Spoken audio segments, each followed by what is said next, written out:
Hello guys, welcome to एडवंकुरन। मैं हूं आपका दोस्त अश्विनी कुमार और मैं आज की इस वीडियो में नागपुरी लोक कथा जो कि डॉक्टर भुवनेश्वर अनुज की जो बुक है नागपुरी का लोक साहित्य, उसमें एक लोक कथा है चोचा चरई और राजा। तो इसका भावार्थ हिंदी में और इससे संबंधित जितने भी महत्वपूर्ण प्रश्न बन सकते हैं उसको एमसीक्यू के फॉर्म में आज ही के इस वीडियो में आपके सामने रखने जा रहा हूं। आइए आज की इस वीडियो को शुरू करते हैं और अगर आपने चैनल को सब्सक्राइब नहीं किया है तो सब्सक्राइब टू एडवंकुरन। चोचा चरई और राजा। देखिए, नागपुरी की जो लोक कथाएं हैं वो कई पार्ट में डिवाइड हैं, ठीक है, जिसमें कि बाल कथा होता है, प्रेमात्मक कथा होता है, पशु पक्षी की कथा होता है, ठीक है। तो उन्हीं में से एक है चोचा चरई और राजा नाम की लोक कथा, ठीक है। चोचा चरई किसको कहते हैं? देखिए, चोचा चरई हम लोगों में इस तरह से कहावत है या इस तरह से बोला जाता है कि सब चरैया चेरे बेरे चोचा चरई चुप, ठीक है। चोचा चरई जो है ना वो बहुत कम बोलता है, ठीक है। और एक होता है पेंचा। पेंचा किसको कहेंगे? प में एक पे और चा, ठीक है। पेंचा बोला जाता है उल्लू को, ठीक है। तो आप लोग बहुत सारे लोग जो होते हैं ना उल्लू को चोचा भी कहते हैं, ठीक है। तो चोचा चरई बहुत कम बोलता है और जब बोलता है तो बहुत मतलब कि बोलता रहता है, ऐसा टाइप का होता है, ठीक है, रिपीट करता है बार बार। तो उसी को कहा जाता है चोचा चरई। आइए कहानी में आगे बढ़ते हैं, लोक कथा में आगे बढ़ते हैं। एक वो राजा रहे, ओकर महल चारों चगुर्दी ईटा से घेरल रहे, चारों अरारा गछ रोपल रहे, एक आंबा कर गछ ऊपरे चोचा चरई अपन रहे ले खोता बनाए रहे और ओकरे में रहत रहे। एक दिन चरई कने से निकेने से एक ठो सोना कर टुकड़ा लानलक से के राजा साहब देख लेना। राजा अपन दू ठो नौकर मन के कहलाए, अरे जावा तो उ अंबा कर गछ में उ जे चोचा चरई कर खोता दिसा थे हुआ चरई सोना कर टुकड़ा के लेक के राइख है, उके जावा ले लान बा। नौकर मन उके उतराए के लेन लान लाए और राजा के लेक के दे दिलाए। तो इसका अर्थ ये होगा कि एक राजा रहते थे और उनके महल के चारों चगुर्दी, चगुर्दी मतलब कि जो बाउंड्री करते हैं ना, तो उस बाउंड्री जो है वो ईंटा से घेरा हुआ था, ठीक है। और चारों अरारा, अरारा मतलब कि किनारे किनारे जो बाउंड्री मारते हैं ना उसके किनारे किनारे गछ रोपल यानी कि पेड़ रोपा हुआ था और एक आम के पेड़ में चोचा चरई अपने रहने के लिए अपना घोंसला बनाया हुआ था। खोता, खोता मतलब कि घोंसला, और उसी में वो रहता था। और एक दिन चोचा चरई को कहीं से सोना का टुकड़ा मिला और सोना का टुकड़ा लाके वो अपना खोता में रखा। तो उसी खोता को राजा साहब देख लिए और अपने दो ठो मतलब कि दो नौकर को बोले कि जाओ और उस आंबे के पेड़ में जो आम के पेड़ में जो चोचा चरई का खोता है वहां पर चरई जो है वो सोना का टुकड़ा लेके आया है, उसको ले आइए। तो नौकर मन उसको उतरा के ले आए और राजा को दे दिए। अब आगे है, उके लेगल पाछे चरई राजा कर महल कर भीत ऊपरे बैठ के कहे लागलक, अनकर धने विक्रम राजा, अनकर धने विक्रम राजा। राजा सुन के जब अंसाए गेलाए तब एक ठो नौकर के कहलाए, ए रे जा ले राख सोना के, उ सार गोटे दिन इसने कहत रही। नौकर मन उकर सोना के ले राखलक। अब आगे है कि जो सोना का टुकड़ा लेके आया था जो राजा का नौकर लोग और राजा को देते हैं, तो राजा का जो महल था उसका भीत, भीत मतलब को होता है दीवाल, ठीक है। तो भीत के ऊपर बैठ के ये चोचा चरई जो है वो बोलने लग जाता है, अनकर धने विक्रम राजा, ठीक है, यानी कि दूसरे के धन को लेके अपने आप को ये राजा कह रहा है। तो इस बात को रिपीट करने लग गया चोचा चरई, ठीक है। तो राजा सुन सुन के अनसा गया, अनसा गया मतलब कि उसको मतलब कि आलस मतलब अजीब सा लगने लग गया, ठीक है, खराब लगने लग गया। सुन सुन के एक ही बात को, क्या ये एक ही काम को कर करके लोग अनसा जाते हैं, एक ही बात को सुन सुन के भी लोग अनसा जाते हैं, तो इसीलिए अनसाई वर्ड का यूज किया जाता है। तो राजा भी एक ही बात को सुन सुन के अनसा गया। तो एक तो नौकर को कहता है कि जाओ इस सोना का जो टुकड़ा है उसको जाके उसके खोता में रख दो, यानी कि उसके घोंसला में रख दो, नहीं तो उ सार गोटे यहाँ पर लिखा हुआ है, गोटे दिन स्नेह कहत रही, मतलब कि पूरे के सारा दिन यही कहता रहेगा कि अनकर धने विक्रम राजा। तो नौकर मन जो है वो सोना का जो टुकड़ा था उसको फिर से जाके उस खोता में, चरई का खोता में जाके रख दिए। अब आगे है, चरई खोता में सोना के देख के राजा के फिन कहे लागलक, ठीक है, कि डर डरैता डरे मारे दे दिलक, डर डरैया डरे मारे दे दिलक, ठीक है। हम लोग भी इस तरह से कहते थे कि डरे मारे दे दिलक, इस तरह से बोलते थे ना।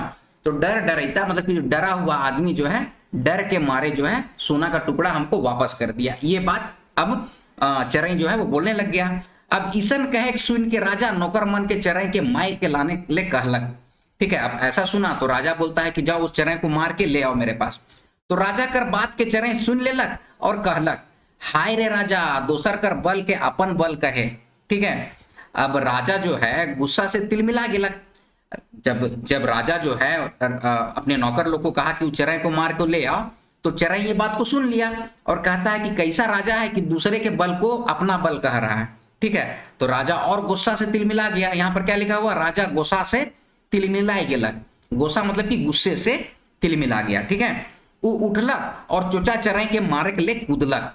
चराई पुर्र ले उड़ के दूसर डाइल में जाके बैठलक। राजा जोर से दूसर डाइल बटे कूदलक और डायरे से टकराए के गिर गेलक। राजा के बेसे घाव लागलक, उठेको में उके तकलीफ होवे लागलक। ई देख के चोचा चराई खिलखिलाते उड़ के दोसर दूर कर गच में जाए बैसलक। नौकर मन के हंसी आलक, मुदा डर के कोई नहीं हंसलें। अब जो राजा को जब इस तरह से बोला कि दूसरे के बल पे अपने आप को राजा कह रहा है, तो राजा सुना तो और गुस्सा से तिलमिला उठा और खुद से अपने से चोचा चराई को मारने के लिए कूदलक। कूदलक मतलब कि दौड़ा। ठीक है, और चराई जो है पुर्र से उड़ गया और दूसरे डाल में जाके बैठ गया और राजा जो है ना वही डाली से टकरा के मतलब कि गिर गया। और जब गिरा तो राजा को बेसे घाव मतलब कि चोट लग गया। ठीक है, और उठेको में मतलब कि गिर गया जब राजा ना, तो उसको उठने में भी तकलीफ होने लग गया। ये देख के चोचा चराई और हंसने लग गया। ठीक है, और उड़ के दूसरा पेड़ के डाल में जाके बैठ गया। बैसलक, बैसलक मतलब यहाँ पर देखिए लिखा हुआ बैसलक। बैसलक का मतलब होता है बैठ गया। ठीक है, अब नौकर मन जो है उसको भी हंसी लगा, लेकिन अपनी हंसी को कोई मतलब कि डर के मारे कोई हंसा नहीं। हंसी तो लगा लेकिन डर के मारे कोई हंसा नहीं। तो दोस्तों ये है लोक कथा चोचा चराई और राजा का। ठीक है, जिसमें कि एक राजा का और एक चराई का मतलब कि उसके माध्यम से हम लोग को बताया गया है कि आप जो भी काम करते हैं, देखिए लोक कथा का कुछ ना कुछ सार होता है और कुछ ना कुछ अर्थ होता है। तो इसका एक अर्थ ये होता है कि आप कुछ भी काम कीजिएगा ना, तो कहने वाले आपको कहेंगे ही, इसीलिए अपना काम को करना चाहिए। और दूसरा ये कि अपने आप को बहुत बड़ा भी नहीं समझना चाहिए। ठीक है, तो ये इस कहानी से हमें शिक्षा मिलती है। तो दोस्तों ये है लोक कथा और उसका भावार्थ। अब आइए इससे संबंधित जितने भी महत्वपूर्ण प्रश्न बनते हैं उसको हम लोग एमसीक्यू के फॉर्म में देखते हैं। पहला प्रश्न है, लोक कथा चोचा चराई कर अनुसार राजा कर महल का जिनिस से घिरल रहे। तो ये आपके ऑप्शन है, ऑप्शन ए चूना पत्थर, संगमरमर, पक्खल या फिर ईंटा। तो इसका करेक्ट आंसर हो जाएगा ऑप्शन नंबर डी, ईंटा से चारों तरफ का जो चगुर्दी था वो घेरा हुआ था। चलिए आगे बढ़ेंगे। लोक कथा कर अनुसार चराई कौन गछ ने बैसल रहे या फिर बैठल रहेगा आपको। ठीक है, तो ये आपके ऑप्शन है जामुन, अंबा, महुआ, तेतर। तो इसका करेक्ट आंसर क्या हो जाएगा ऑप्शन नंबर बी, अंबा पेड़ में बैठा हुआ था। आगे है, एक दिनवा चराई का लानलक। ठीक है, तो ये आपके ऑप्शन है, इसका करेक्ट आंसर होगा ऑप्शन नंबर डी, सोना का टुकड़ा लेके आया था चोचा चराई। ठीक है, आगे बढ़ेंगे। एक दिनवा चराई सोना का टुकड़ा लानलक से के कई देख लेलक। मतलब कि कौन देख लिया, चराई जो है वो सोना का टुकड़ा लेके आया तो उसको कौन देखा। तो ये आपके ऑप्शन हैं, ऑप्शन ए सिपाही, राजा, रानी या फिर नौकरमंद। तो इसका करेक्ट आंसर हो जाएगा ऑप्शन नंबर बी, राजा। राजा उसको देख लेता है कि चोचा चराई जो है सोने के टुकड़े को लेके आया है। आगे है, सोना का टुकड़ा नौकरमंद राजा के देवे ना सेखन चराई कहां बैठ के बोले लागेला। इसका हिंदी में अर्थ होगा कि सोना का टुकड़ा जो लेके आया था नौकर लोग, ठीक है, और राजा को देता है, तो जब राजा को देता है तो चराई वो देख के क्या बोलने लग जाता है।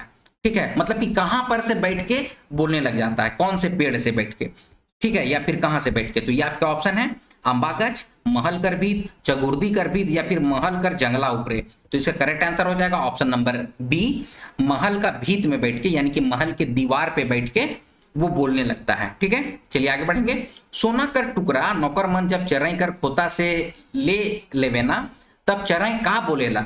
ठीक है, जब सोने का टुकड़ा नौकर लोग राजा के कहने पे ले लेता है तो चराई क्या बोलता है। ठीक है, तो ये आपके ऑप्शंस हैं, इसका करेक्ट आंसर हो जाएगा ऑप्शन नंबर ए, अनकर धने विक्रम राजा बोलता है। अनकर धने विक्रम राजा, अनकर धने विक्रम राजा। चलिए आगे बढ़ते हैं। सोना कर टुकड़ा नौकर मन जब चराई कर खोता में राइख देवे ना। देखिए पहले क्वेश्चन में था कि ले लेवे ना, इस क्वेश्चन में क्या है, राइख देवे ना, मतलब कि रख जब देते हैं तब चराई का बोलेला। तो ये आपके ऑप्शंस हैं, इसका करेक्ट आंसर हो जाएगा ऑप्शन नंबर बी, डर डरेता डरे मारे दे देला। ठीक है, क्या बोलता है चराई, जब सोने का टुकड़ा उसका खोता में जा वापस रखने के लिए बोल देता है राजा, तो चराई उसको बोलने लग जाता है कि डर डरैता डरे मारे दे देलक। चलिए आगे बढ़ते हैं। राजा जब नौकर मन के चराई मार के आने कहलक, तब चराई का बोलेला। ठीक है, तो ये आपके ऑप्शंस हैं। इसका करेक्ट आंसर हो जाएगा ऑप्शन नंबर सी, हाय रे राजा दोसर कर बल के अपन बल कहे। ठीक है, जब राजा नौकर मन को बोलते हैं कि जाओ उस चिड़िया को मार के ले आओ, तो चिड़िया क्या बोलता है कि हाय रे राजा दोसर कर बल के अपन बल कहे। ठीक है, इसका करेक्ट आंसर हो जाएगा ऑप्शन नंबर सी। आगे है, चोचा चराई के मारे ले के कुदलक। ये आपके ऑप्शंस हैं, नौकरमन, सिपाही मन, राजा या फिर सौ।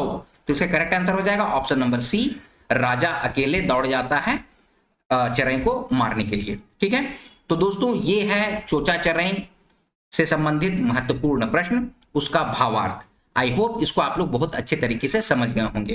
कोई भी डाउट्स हो, कोई भी कंफ्यूजन है, कमेंट सेक्शन में आप लोग कमेंट कीजिए। वीडियो को ज्यादा से ज्यादा लाइक कीजिए, इससे समझ में आता है कि इस तरह के और वीडियो आपको बना के प्रोवाइड कराने हैं। ठीक है, तो यह है वीडियो का अंत। वीडियो पसंद आया, वीडियो को लाइक कीजिए, शेयर कीजिए और इसी तरह की वीडियोस पाने के लिए एडु अंकुरन चैनल को सब्सक्राइब कीजिए। मिलते हैं अगले वीडियो में, तब तक आप लोग अपना ख्याल रखिए। जय हिंद।